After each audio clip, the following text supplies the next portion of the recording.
ಸ್ನೇಹಿತರೆ, ಮಧ್ಯರಾತ್ರಿಯಲ್ಲಿ ಸಮುದ್ರದ ಮಧ್ಯದಲ್ಲಿ ಭಾರೀ ಅಲೆಗಳ ನಡುವೆ ಒಂದು ರಾಕ್ಷಸನಂತೆ ತೇಲುತ್ತಿರುವ ಯುದ್ಧ ನೌಕೆ. ಅದರ ಹೆಸರು USS ಎಬ್ರಹಾಂ ಲಿಂಕನ್. ಅದರ ಬೆಲೆ ಸುಮಾರು $20 ಬಿಲಿಯನ್. ಅದರ ಡೆಕ್ ಮೇಲೆ 100 ಫೈಟರ್ ಜೆಟ್ಗಳು ಸಿದ್ಧವಾಗಿವೆ.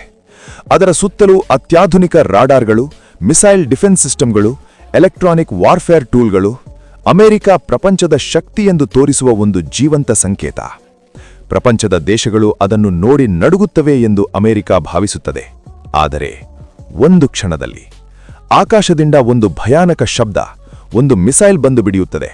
ಹೊಗೆಯ ಮೋಡಗಳು, ಬೆಂಕಿಯ ಜ್ವಾಲೆಗಳು ಮತ್ತು ಆ ಭಾರೀ ನೌಕೆ ಸಮುದ್ರದ ಅಗಾಧಗಳಲ್ಲಿ ಮುಳುಗುತ್ತದೆ. ಇದು ಹಾಲಿವುಡ್ ಸಿನಿಮಾ ಸೀನ್ ಅಲ್ಲ ಸ್ನೇಹಿತರೆ. ಇದು ಇರಾನ್ ಈಗ ಪ್ರಪಂಚಕ್ಕೆ ಬಹಿರಂಗವಾಗಿ ತೋರಿಸುತ್ತಿರುವ ಒಂದು ಭಯಾನಕ ದೃಶ್ಯ. ಇದು ಕೇವಲ ಒಂದು ನೌಕೆ ಮುಳುಗುವುದಲ್ಲ, ಇದು ಅಮೆರಿಕಾದ ಸೂಪರ್ ಪವರ್ ಇಮೇಜ್ಗೆ ಶಾಶ್ವತ ಗಾಯವಾಗುವಂತಹ ಒಂದು ಚಾರಿತ್ರಿಕ ತಿರುವಾಗಬಹುದು. ಆ ತಿರುವಿನ ಮಧ್ಯದಲ್ಲಿ ನಿಂತಿರುವುದು ಇರಾನ್, ಧೈರ್ಯವಾಗಿ ಸವಾಲು ಹಾಕುತ್ತಾ. ಕಳೆದ ಕೆಲವು ವಾರಗಳಿಂದ ಮಧ್ಯಪ್ರಾಚ್ಯದ ಆಕಾಶದಲ್ಲಿ ಬಾರೂದಿನ ವಾಸನೆ ಗಟ್ಟಿಯಾಗಿ ಹರಡಿದೆ. ಈಗ ಯಾವ ಮಾಸ್ಕು ಇಲ್ಲ, ಯಾವ ಮರೆಮಾಚುವಿಕೆ ಇಲ್ಲ. ಇರಾನ್ ಬಹಿರಂಗವಾಗಿ, ನೇರವಾಗಿ ಅಮೆರಿಕಕ್ಕೆ ಸವಾಲು ಹಾಕಿದೆ. ಅದು ಸಾಮಾನ್ಯ ಎಚ್ಚರಿಕೆಯಲ್ಲ, ಇದು ಒಂದು ಯುದ್ಧದ ಘೋಷಣೆಯಾಗಿ ಮಾರ್ಪಾಡಾಗಿದೆ.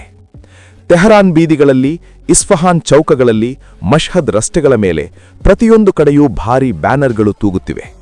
ಆ ಬ್ಯಾನರ್ಗಳು ಅಮೆರಿಕಕ್ಕೆ ಒಂದು ಸ್ಪಷ್ಟ ಸಂದೇಶ ನೀಡುತ್ತಿವೆ. ಒಂದು ಬ್ಯಾನರ್ ಮೇಲೆ ಬೋಲ್ಡ್ ಅಕ್ಷರಗಳಲ್ಲಿ ಬರೆದಿರುವ ವಾಕ್ಯ ಯಾರನ್ನಾದರೂ ನಡುಗಿಸುತ್ತದೆ. ನಮ್ಮನ್ನು ಉದ್ರೇಕಿಸಿದರೆ ಉಳಿಯುವುದು ವಿನಾಶ ಒಂದೇ. ಅರ್ಥ ಬಹಳ ಸರಳ. ಅಮೆರಿಕ ಮಧ್ಯಪ್ರಾಚ್ಯದಲ್ಲಿ ಸಣ್ಣ ಸಣ್ಣ ಉದ್ರೇಕಗಳನ್ನು ಮಾಡಿದರೆ ಇರಾನ್ ಅದಕ್ಕೆ ಪ್ರತಿಯಾಗಿ ಊಹಿಸಲಾರದಷ್ಟು ಭಾರೀ ವಿನಾಶವನ್ನು ಸೃಷ್ಟಿಸುತ್ತದೆ. ಆ ಬ್ಯಾನರ್ಗಳಲ್ಲಿನ ಚಿತ್ರಗಳು ಇನ್ನೂ ಭಯಾನಕವಾಗಿವೆ.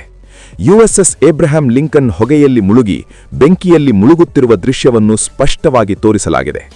ಇದು ಯಾದೃಚ್ಛಿಕ ಗ್ರಾಫಿಕ್ ಅಲ್ಲ, ಇದು ಇರಾನ್ನ ಉದ್ದೇಶ, ಅವರ ಸಂಕಲ್ಪ, ಅವರ ಯುದ್ಧ ಯೋಜನೆ. ತೆಹರಾನ್ನ ಎಂಗೆಲಾಬ್ ಸ್ಕ್ವೇರ್ನಲ್ಲಿ ಇತ್ತೀಚು ಬಿಡುಗಡೆಯಾದ ಮ್ಯೂರಲ್ ಇನ್ನೂ ಭಯಾನಕವಾಗಿದೆ.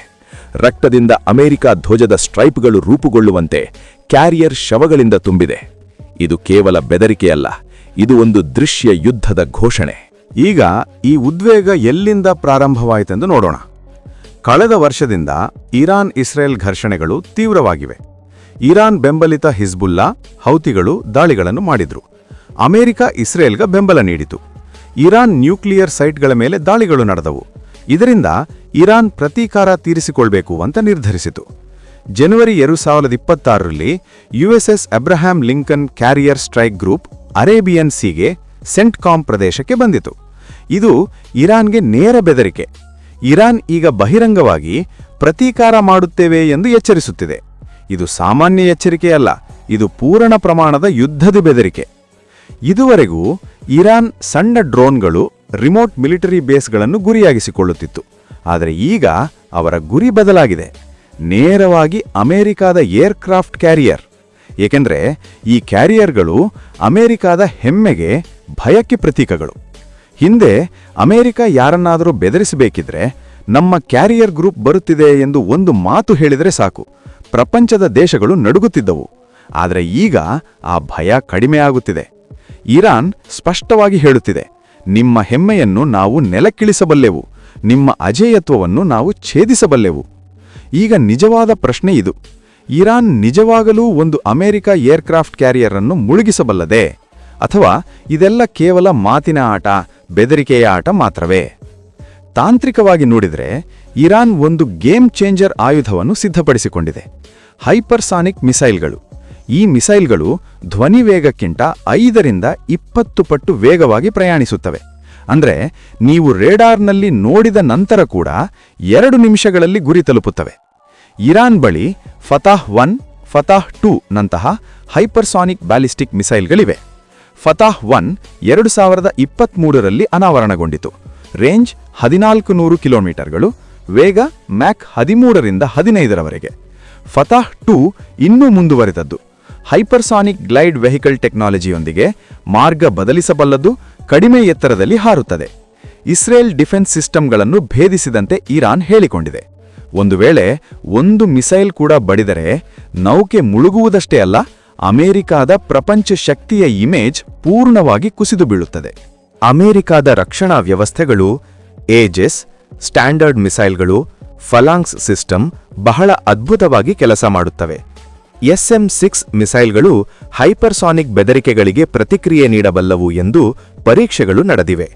ಆದರೆ ಹೈಪರ್ಸಾನಿಕ್ ಮಿಸೈಲ್ಗಳ ವೇಗ, ಮಾರ್ಗ ಬದಲಿಸುವ ಸಾಮರ್ಥ್ಯ, ಕಡಿಮೆ ಎತ್ತರದಲ್ಲಿ ಹಾರುವ ತಂತ್ರಜ್ಞಾನದಿಂದ ಬಹಳಷ್ಟು ರಕ್ಷಣೆಗಳು ಕೆಲಸ ಮಾಡುವುದಿಲ್ಲ. ಪರ್ಷಿಯನ್ ಗಲ್ಫ್ನಲ್ಲಿ ಸೀಮಿತ ನೀರಿನ ಪ್ರದೇಶಗಳಲ್ಲಿ ಇರಾನ್ನ ಕ್ರೂಸ್ ಮಿಸೈಲ್ಗಳು, ಬ್ಯಾಲಿಸ್ಟಿಕ್ ಮಿಸೈಲ್ಗಳ ಬೆದರಿಕೆ ಇನ್ನೂ ದೊಡ್ಡದು. ಒಂದು ಮಿಸೈಲ್ ಸೋರಿಕೆಯಾದರೆ ಲಿಂಕನ್ ಸ್ಟ್ರೈಕ್ ಗ್ರೂಪ್ ಮೊತ್ತವೂ ಅಪಾಯದಲ್ಲಿ ಸಿಲುಕುತ್ತದೆ. ಪ್ರಪಂಚದ ಮಾಧ್ಯಮಗಳು ಆ ಹೆಡ್ಲೈನ್ನಿಂದ ತುಂಬಿ ಹೋಗುತ್ತವೆ. ಅಮೆರಿಕ ಏರ್ಕ್ರಾಫ್ಟ್ ಕ್ಯಾರಿಯರ್ ಧ್ವಂಸ. ಆನಂತರ ಅಮೆರಿಕಕ್ಕೆ ಭಯಪಡುವವರು ಯಾರಿರುತ್ತಾರೆ? ಬಹುಶಃ ಯಾರೂ ಇಲ್ಲ. ಇರಾನ್ ಗಾಯ ಮಾಡಲು ಬಯಸುತ್ತಿರುವುದು ಅದೇ ಸ್ಥಳದಲ್ಲೇ. ಅಮೆರಿಕ ಭಯ ಕಳೆದುಕೊಳ್ಳುವುದು, ಅದರ ಅಜೇಯತ್ವವು ಒಡೆದು ಹೋಗುವುದು. ಈ ಮೊತ್ತ ಡ್ರಾಮಾದ ಹಿಂದಿನ ಪರದೆಯಲ್ಲಿ ಒಬ್ಬರು ನಗುತ್ತಿದ್ದಾರೆ, ಚೀನಾ ಅಧ್ಯಕ್ಷ ಶಿ ಜಿನ್ಪಿಂಗ್. ಏಕೆಂದರೆ ಅಮೆರಿಕ ಈ ಕ್ಯಾರಿಯರ್ಗಳನ್ನು ಹೆಚ್ಚಾಗಿ ದಕ್ಷಿಣ ಚೀನಾ ಸಮುದ್ರದಲ್ಲಿ ಚೀನಾವನ್ನು ಬೆದರಿಸಲು ಬಳಸುತ್ತದೆ. ಈಗ ಒಂದು ಕ್ಯಾರಿಯರ್ ಮಧ್ಯಪ್ರಾಚ್ಯದಲ್ಲಿ ಧ್ವಂಸವಾದರೆ ಚೀನಾಕ್ಕೆ ಅದು ಚಿನ್ನದ ಟಿಕೆಟ್. ಈ ಕ್ಯಾರಿಯರ್ಗಳು ಅಜೇಯವಲ್ಲ ಎಂದು ತಿಳಿದರೆ ತೈವಾನ್ ವಿಷಯದಲ್ಲಿ ಅಮೆರಿಕಾದ ಬೆದರಿಕೆಗಳು ಎಷ್ಟರ ಮಟ್ಟಿಗೆ ಕೆಲಸ ಮಾಡುತ್ತವೆ ಎಂದು ಚೀನಾ ಯೋಚಿಸುತ್ತದೆ. ಬಹುಶಃ ಚೀನಾ ಇರಾನ್ಗೆ ಆರ್ಥಿಕ ಸಹಾಯ, ತಂತ್ರಜ್ಞಾನ ಸಹಾಯ ನೀಡಿ ಈ ಆಟವನ್ನು ಪ್ರೋತ್ಸಾಹಿಸುತ್ತಿರುವಂತೆ ಕಾಣುತ್ತದೆ. ರಷ್ಯಾ ಕೂಡ ಇರಾನ್ ಮಿಸೈಲ್ ಪ್ರೋಗ್ರಾಂಗೆ ಬೆಂಬಲ ನೀಡುತ್ತಿದೆ. ಇದು ಕೇವಲ ಇರಾನ್ ವರ್ಸಸ್ ಅಮೆರಿಕ ಮಧ್ಯದ ಯುದ್ಧವಲ್ಲ. ಇದರಲ್ಲಿ ರಷ್ಯಾ ಚೀನಾದ ಕಾರ್ಯತಂತ್ರಗಳು ಪರೋಕ್ಷವಾಗಿ ಕೆಲಸ ಮಾಡುತ್ತಿವೆ. ಪ್ರಪಂಚದ ಶಕ್ತಿ ಸಮತೋಲನ ಬದಲಾಗುತ್ತಿದೆ. ಈಗ ನಮ್ಮ ಹಳೆಯ ಸ್ನೇಹಿತ ಬ್ರಿಟನ್ ಬಗ್ಗೆ ನೋಡೋಣ. ಬ್ರಿಟನ್ ತಮ್ಮ ಟೈಫೂನ್ ಫೈಟರ್ ಜೆಟ್ಗಳನ್ನು ಕತಾರ್ಗೆ ಕಳುಹಿಸುತ್ತಿದೆ. ಅಮೆರಿಕಾದೊಂದಿಗೆ ಸೇರಿ ಯುದ್ಧಕ್ಕೆ ಸಿದ್ಧವಾಗುತ್ತಿದೆ. ಆದರೆ ಬ್ರಿಟನ್ನ ಆರ್ಥಿಕ ಸ್ಥಿತಿ ಹೇಗಿದೆ? ಲಂಡನ್ ಬೀದಿಗಳಲ್ಲಿ ಸಾವಿರಾರು ಮಂದಿ ಮನೆಯಿಲ್ಲದವರು ಮಲಗುತ್ತಿದ್ದಾರೆ. ಅಪರಾಧಗಳು ದಿನದಿಂದ ದಿನಕ್ಕೆ ಹೆಚ್ಚುತ್ತಿವೆ. ಕಳೆದ ಕೆಲವು ವರ್ಷಗಳಲ್ಲಿ ಸಾವಿರಾರು ಕೋಟ್ಯಾಧಿಪತಿಗಳು ದೇಶವನ್ನು ಬಿಟ್ಟು ಹೋಗಿದ್ದಾರೆ. ಸ್ವಂತ ಜನರ ರಕ್ಷಣೆಯನ್ನೂ ಸರಿಯಾಗಿ ಮಾಡಲಾರದ ದೇಶ ಈಗ ಮಧ್ಯಪ್ರಾಚ್ಯದಲ್ಲಿ ಅಮೆರಿಕಕ್ಕೆ ಸಹಾಯ ಮಾಡುತ್ತಿದೆ. ಇದು ಬಹುಶಃ ಬ್ರಿಟನ್ ಪತನಕ್ಕೆ ಮುಂಚಿನ ಕೊನೆಯ ಪ್ರಯತ್ನ. ಚರಿತ್ರೆಯಲ್ಲಿ ಇಂತಹ ದೇಶಗಳು ಎಷ್ಟೋ ಇತರರಿಗಾಗಿ ತೋಡಿದ ಗುಂಡಿಯಲ್ಲಿ ತಾವೇ ಬಿದ್ದು ಹೋಗಿವೆ. ಇನ್ನೊಂದು ಮುಖ್ಯ ವಿಷಯ, ಹಿಂದೆ ಮುಸ್ಲಿಂ ದೇಶಗಳ ಮೇಲೆ ದಾಳಿ ನಡೆದಾಗ ಪಶ್ಚಿಮ ದೇಶಗಳು ಎಲ್ಲರೂ ಒಂದೇ ಧ್ವನಿಯಲ್ಲಿ ಮಾತನಾಡುತ್ತಿದ್ದವು. ಆದರೆ ಈಗ ಇರಾನ್ನಲ್ಲಿ ಅಧಿಕಾರದಲ್ಲಿರುವವರು ಕಠಿಣ ಹಾರ್ಡ್ಲೈನರ್ಗಳು.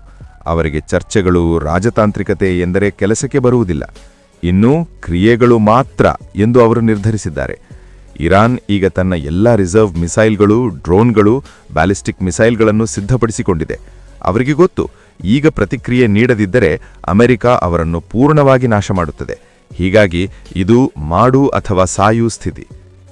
ಈ ಯುದ್ಧ ಜನರ ಮೇಲೆ ಯಾವ ರೀತಿಯ ಪರಿಣಾಮ ಬೀರುತ್ತದೆ? ಮಧ್ಯಪ್ರಾಚ್ಯದಲ್ಲಿ ಇರಾನ್ ಜನರು ಈಗಾಗಲೇ ಆರ್ಥಿಕ ನಿರ್ಬಂಧಗಳು, ಹಣದುಬ್ಬರದಿಂದ ಬಳಲುತ್ತಿದ್ದಾರೆ. ಯುದ್ಧ ಪ್ರಾರಂಭವಾದರೆ ತೈಲ ಬೆಲೆಗಳು ಆಕಾಶಕ್ಕೇರುತ್ತವೆ. ಪ್ರಪಂಚದ ಆರ್ಥಿಕತೆ ಆಘಾತಕ್ಕೊಳಗಾಗುತ್ತದೆ. ಅಮೆರಿಕ ಜನರು ಇನ್ನೂ ಹೆಚ್ಚು ತೆರಿಗೆಗಳು, ಮಿಲಿಟರಿ ಖರ್ಚುಗಳೊಂದಿಗೆ ಹೊರೆಯಾಗುತ್ತಾರೆ.